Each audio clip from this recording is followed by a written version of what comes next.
Boses ng gusali, may ngiting plastic. Habang nasa baba, gutom at sakit. Pangakong paulit-ulit lang ang dala, pero kaba ng bayan unti-unting nawawala. Boses ng masa, pilit tinatahimik. Katotohanan ba'y parang bawal marinig? Habang may ilan na laging panalo, taumbayan naman ang laging talo. Ilang taon nang paikot-ikot, parehong mukha, parehong kurap. Pag-asa'y unti-unting nauubos, pero di pa rin kami susuko.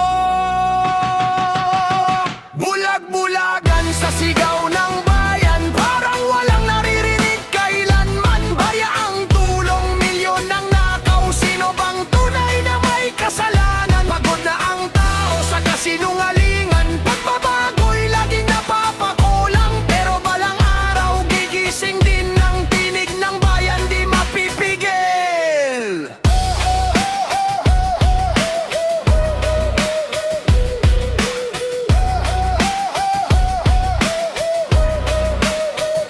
Kalsadang sira, proyekto'y kulang, pero bulsa nila parang walang hanggan. Mga bata walang maayos na paaralan, habang sila'y nagpapakasa sa sayaman.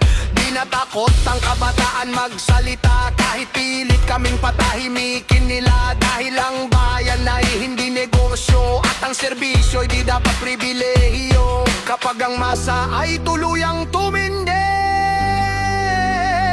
walang trono ang habang buhay.